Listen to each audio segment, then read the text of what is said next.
there's that fear that every photographer has, and I think it's common with every photographer. So we have that fear that, okay, I hope I'm able to deliver today, and that imposter syndrome, like, okay, am I this good to charge this particular amount? But then you are that good to charge that particular amount, but you just have to figure out a way to give value to your clients.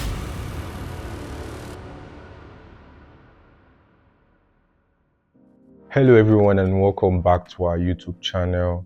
On today's episode, we're going to be discussing how we shot a commissioned maternity portrait session at Almat Farm. Almat Farm is a beautiful farm resort in the city of Abuja, Nigeria, and it has like really good greenery, really good scenery that makes for amazing pictures and videos.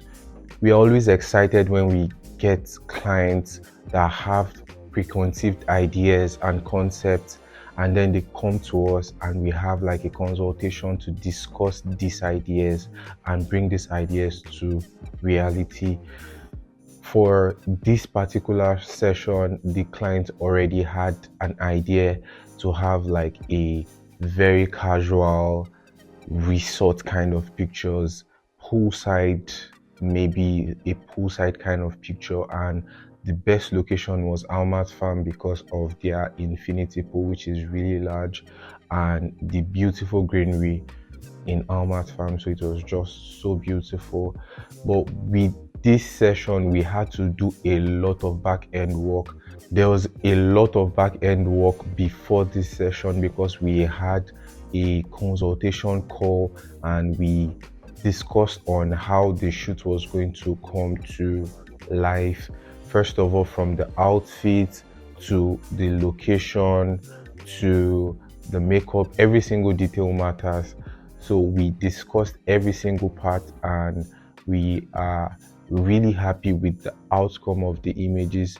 So we'll be sharing a few behind the scenes of the images and how we shot them, and we're going to be doing a very brief photo deconstruction. We hope you learn a thing or two from this, and stay tuned.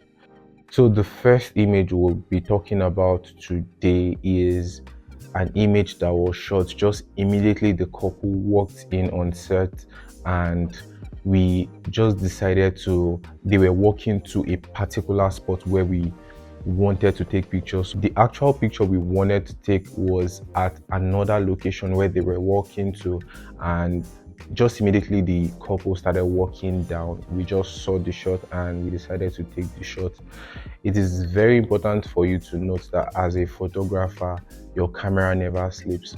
Always be trigger happy, that is, always be ready to click your shutter button and get that shot. So the shot never waits. So we didn't really have to choreograph this moment, except for when we started shooting at a point and then we saw that they were walking quite fast. So we just said, okay, can you guys slow down, and then can you give a kiss to each other, and can you share a kiss? So that was how we got this particular image, and to be honest, it's one of our favorite images from the entire session because it was totally unplanned and it just had the couple in their natural element walking down and just talking to each other, smiling.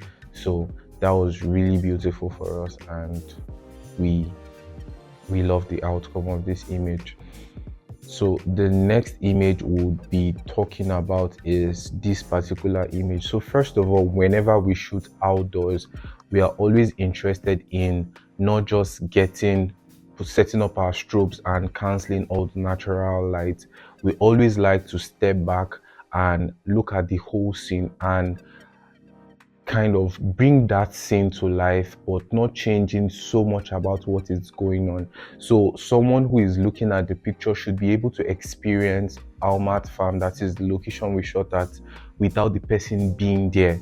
So it is very important for you as a photographer to be able to capture a scene and make it seem exactly, if not exactly, something close to what it is, so you can make your audience feel what it's like to be in that particular location. So for our outdoor shoots and on location shoots, we are not very quick to pull out our strobe lights and to pull out our flashes. So what we do is, our best friends when we shoot an outdoor shoot is the reflector. So a reflector is our best friend whenever we shoot an outdoor, whenever we're doing an outdoor session. So for this one, this was no different. So we brought out our reflector. We basically shot the entire session with just a reflector and a camera. So this is for people who are waiting to get all the strobe lights and all the flashes in the world before they start creating. You don't have to have everything before you start creating. First of all, start where you are and shoot with what you have. So the sunlight is one of the best sources of light, if not the best source of light. So you can use this to your advantage. The thing there is, you have to be very strategic with the timing of your shoots if you're going to be doing an outdoor shoot with sunlight, because it can be really tricky when you're shooting with the sun directly above your subject's head. So you have to pick a time during the day when the sun is not so hot and scorchy. First of all, what this does is that it makes your couple sweat so much and it makes them uncomfortable. So I'm saying couple a lot because we are majorly a wedding photography brand. So, well, I would say couple a lot in this. So, but this was a maternity session. So it is very important for you to note the direction of the sunlight. So the sun has to have a particular direction. If not, it's just going to be overhead and it's going to cause some weird shadows underneath your subject's neck. So it's not very underneath your subject's neck and their nose, and it's not really flattering, especially for ladies who fix eyelashes, and there's just a weird shadow underneath their eyes, underneath their nose and underneath their neck. So it's not really flattering to your subject. So the best times to shoot outdoor is really early in the morning with that early morning sun, or to shoot really late in the evening towards the golden hour when you can get the golden hour sunlight, very soft yellowish sunlight. So that is the best time. So we plan the shoot to fall within that particular time so we can get the best lighting conditions and struggle less during the shooting process. So for this shoot, however, we were meant to have 2 outfits, but we got to the location quite late, so we had to start with the main outfit, which was this white outfit, and we are glad we started with it because we were not able to proceed to do the second outfit on that same day. So we had to reschedule that. For the long drive to Almat Farm, it was not a waste, because if we had started from the first outfit, we wouldn't have been able to shoot that. So moving on to this image. For this image, whenever we shoot outdoors, we like to take a step back and look at the entire scene. So it is very common with a lot of photographers to shoot really close-up shots and get like really close-up shots and very detailed shots of the couple or the client or whoever you're shooting. So but what we like to do a lot of times when we shoot outdoors is we love to step back and then view the whole scene and figure out how to place the couple in the scene. First of all, when you have a very flattering location, when you have like a really good location and the couple has paid good money, they've paid good money for that particular location, best believe you have to make that location come out really nice. If not, they won't be getting the value for the money they paid for that particular location. So what we like to do is just take a step back and then shoot the entire scene and try and frame your subject, that is your client, your couple, whoever you're shooting, in frame, so that they are it's not so much about the couple, it's about you telling the story of the whole environment and your subject in that image. So what we did is we stepped back and then we got the entire scenery, what we could see there with the couple. So for this particular shot, we used an 85 Sigma, but if you have 70 to 200 lens, that would be perfect for this particular kind of shots, because what you'll be going for is you'll be going for an image with so much compression, so the background can be compressed, so the couple or the client, whoever you're shooting, doesn't look so small in the image. So for this particular image, we use the 85 Sigma lens. And a very short story, so getting to this location, we had, I don't know, a lot of photographers have this fear before you get to any commission shoot, especially when you know that the shoot has cost the clients a lot.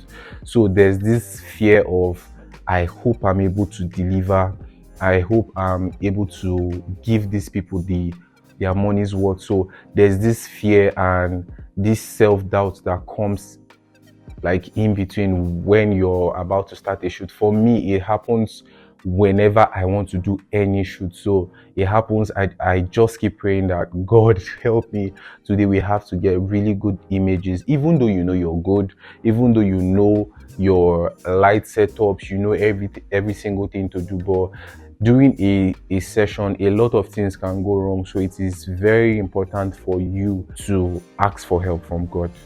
To be honest, like most of the images we take, we always like go back to God and just say, okay, God, just help us, because we put that first, because a lot of things can happen during a session. How do you explain going to a location and just turning on your camera and then you start shooting, and after a while your camera just shuts down and is not coming up at all? So a lot of things can go wrong. So I've had this happen to someone, and we're just really careful. Always have a backup gear though, but there's that fear that every photographer has, and I think it's common with every photographer. So we have that fear that, okay, I hope I'm able to deliver today, and that imposter syndrome, like, okay, am I this good to charge this particular amount? So yeah, but then you are that good to charge that particular amount, but you just have to figure out a way to give value to your clients. And value meaning that it's not just the good pictures they pay for, they actually pay for the experience. So they pay for you to actually make them feel good, they pay for you to actually make the whole process very seamless, they pay for you to have ready to go poses that you can pose them. So I've had clients just tell me that, okay, I don't know how to pose, I don't know what to do, please, you would have to tell me what to do. So, and for some clients, they just already know what to do. So that is what you're paid for. So you have to deliver that value and make the client feel very, very happy with the end result. Not just the end result, to make them feel very happy about the session. So after every session, you should have your client telling you, oh, thank you, that was so beautiful, that was so nice. Sometimes it always doesn't go like that because you work with so many different people, but a lot of times, just try 9 out of 10 times to get like really good reviews after your session. Moving on, so the next image we'll be talking about is okay, so since we spoke about posing, so for the next image we're going to be talking about, we actually had to showcase the baby bump, because a maternity shoot is not about anybody else, it's about the baby. So we had to feature the baby, so the baby had to be like the main character of the entire shoot. So a lot of the posing had to do with us moving and walking around the baby bump. So whenever you're having a maternity shoot, always make sure that you're not doing like headshots, or you're not doing like really close-up shots. That is not what you're paid for. Actually understand what the couple or what your clients, what they are going for, and then you'll be able to communicate value. That is, you'll be able to deliver results for what they want and what they are hiring you for. So for the next image, we asked the husband, that is the man, to place his hand on the baby bump and turn away from the camera, then with the two of them looking at each other. So every single part of this particular image was carefully posed. So what we're trying to do is we're trying to create a sense of connection between the man and the wife and the baby, that is the baby bump. So we were not trying to like just maybe make pictures that would hide the baby bump, and that is already a pre-wedding session. So that's the main essence of the shoot, was not to have like a pre-wedding session. It's to have a picture showing like the journey of motherhood from the conception stage to delivery. I think that is what maternity sessions are about. So it's just a means to document your journey through pregnancy, and just have like really beautiful images from. So I really love this image because of the connection. So the hand with the ring. So it was carefully posed because the hand with the ring was posed just the way it is, so that it shows that they are married. So every single part of this image was carefully posed. So just pay attention to your posing. So whenever you're posing, just pay very key attention to little details that will just make the difference, that will just elevate your pictures from looking like really basic to looking very professional. So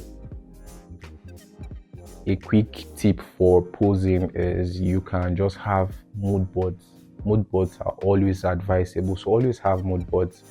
You can just have a mood board of poses that you would like to explore, have an assistant that will just show you the poses before you switch them, and it will just help for you to practice before the session. So if you have friends, if you have family, so you can use your family friends to practice these poses, so you kind of know what to do. And when posing, be very direct with what you want them to do. So if I want the bride to, or the man to move their hand, I have to be very specific to say, I want you to move your hand, for your right hand, and place it on your left side. So you have to be that specific to not struggle so much by telling them, oh, move your hand to this side and move your hand to that side. That is not very efficient. So you end up wasting so much time. And it is also not very advisable for you to be very touchy as a photographer. So if it's possible and if you're running out of time, you can just move. You can just tell them, okay, is it okay for me to like move your hand to this particular place? So just to manage time, we always do that whenever we're running late for maybe a joining ceremony in church, for a white wedding, or for any event that we're running really late. So that is the only time that we do that. But it will just help to be very specific with your words. So move your head to the right direction, turn your head towards your shoulder, do this, do that. So it will just help the client to better pose, and it will help you manage time more.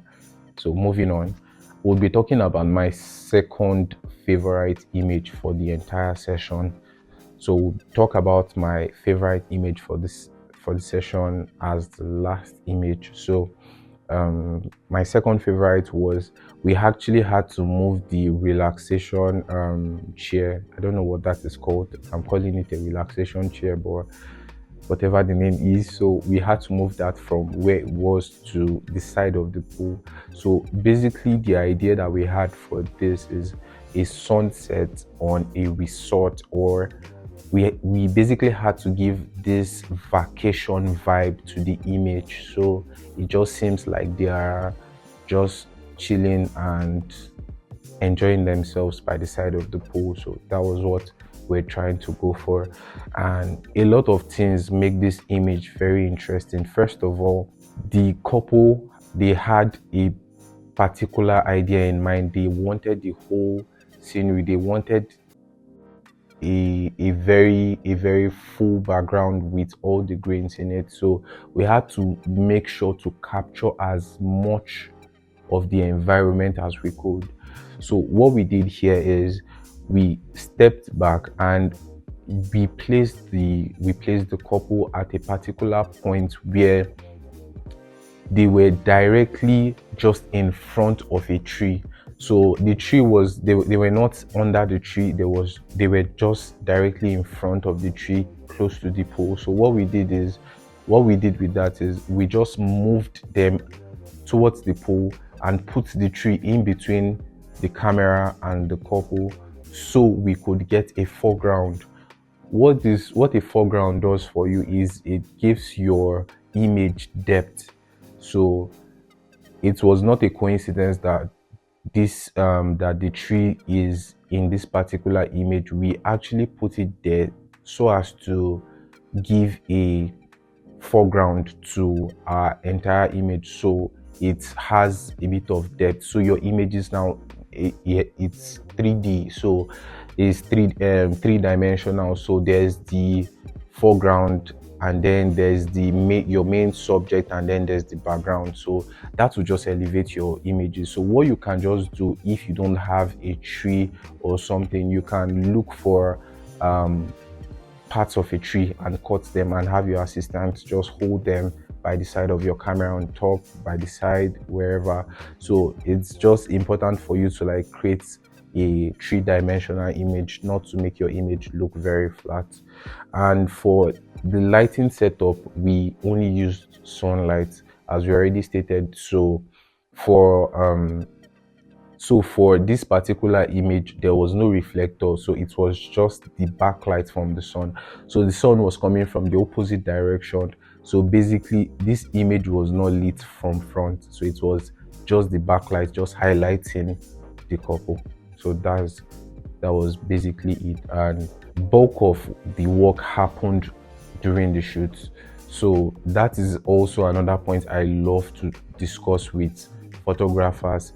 don't wait for don't wait for your don't wait for post-production to make your work perfect. You can actually make your work perfect from the get-go. So that is, from the shooting process, you can make your work perfect.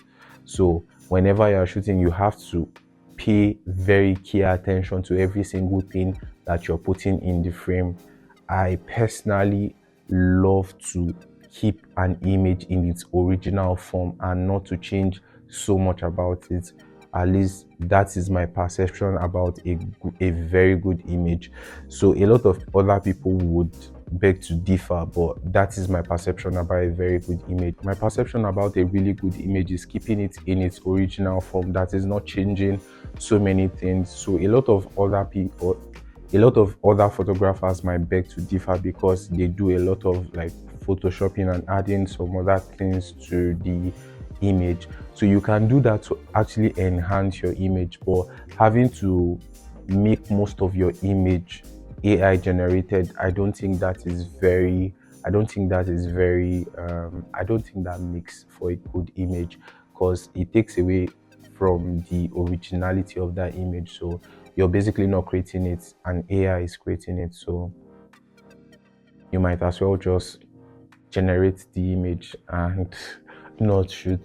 So for us, what we like to do is from the camera, so just make every single adjustment that you want to make. So if it's the lighting condition, make it perfect. If you have to make the environment warm, you can actually increase your Kelvin and do all your adjustments beforehand, so you have less work to do. And about the posing, what we did with the posing is we had the bride, that's the mother. I have to stop saying the bride.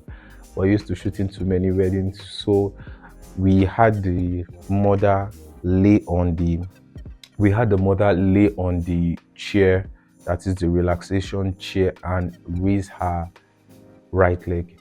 So what we did here is we kind of created this whole sexy mother.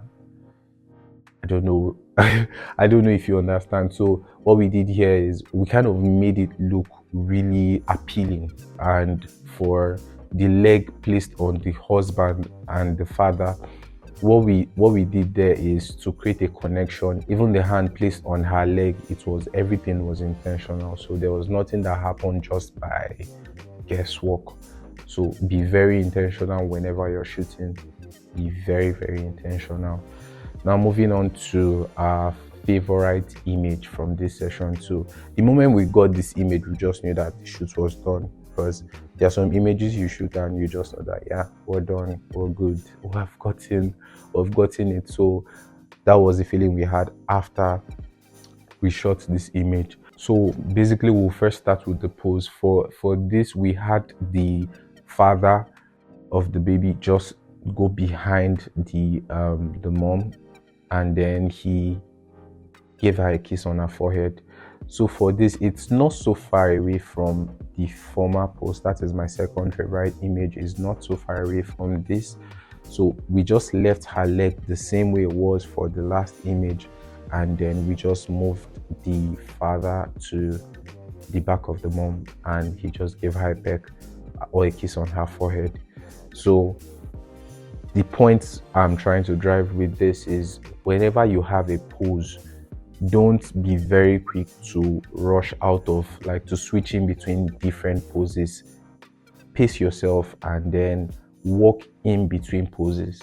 What I mean by walk in between poses is that I want you, whenever you shoot, just make slight changes. Whenever you make slight changes to a particular pose, you have a different pose.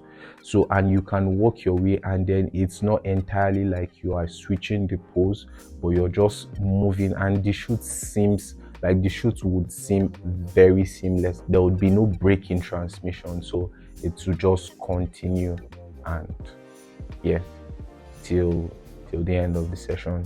So it is very important for you to not break the flow whenever you're shooting with the posing. And also, because this was a maternity session, so we could not move the pregnant mom so much.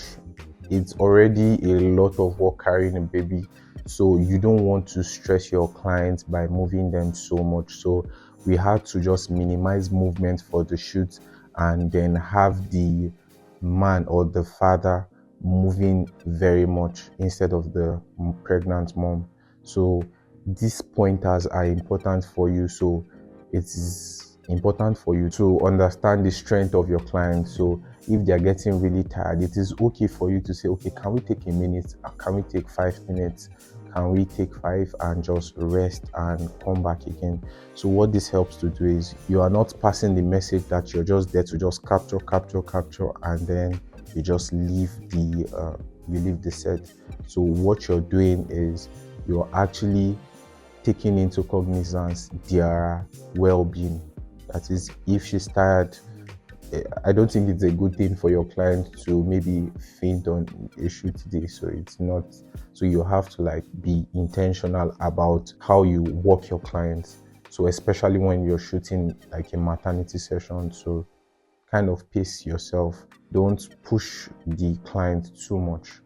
Don't push your client too much. Whenever you're noticing that, okay, they are not taking it anymore, or they can't handle it, especially for when we shoot brides. So shooting brides, you have some of them wearing really uncomfortable shoots. So you should be able to know and communicate very well to understand if your client is uncomfortable. Of course, if your client is uncomfortable, you won't get the best result for your pictures, and it beats the whole idea of you shooting and getting really creative. So back to this particular image, the first reason why we love this image, so this image had a bit of foreground, but we had to crop that in because we just wanted all the focus on the couple, that is the father and the mother. So for this particular image, we actually did not want any contacts of the father and the mother except the contact with the lip. So we're also very intentional with this, and we had different shots and we moved. So another advice for photographers is, whenever you're shooting outdoors, don't be constrained to just shooting directly at the couple. So kind of move around the couple and shoot in different angles and directions. What this will help you to do is, it will help to give you a different perspective. And so whenever you're shooting, you don't have the same particular image you shooting straight at the couple. You can shoot through a foreground, you can actually switch angles and just shoot through stuff, and then you can switch and get shots that you would not normally get. So that's another point. So whenever you're shooting, it is also important for you to try out stuff that you would not normally try. The psychology to this is when you try out stuff that you don't normally try, you get results that you don't normally get. So a lot of times those results don't turn out very good because they are not well practiced angles. But what you can do is you can make the most out of it. If you get a very good shot, then thank God. If you don't get a good shot, then you have successfully learned. So you failed to get the shot, but then you learned. So the next time you're having to take that particular image, you've already learned and you've moved way past that level.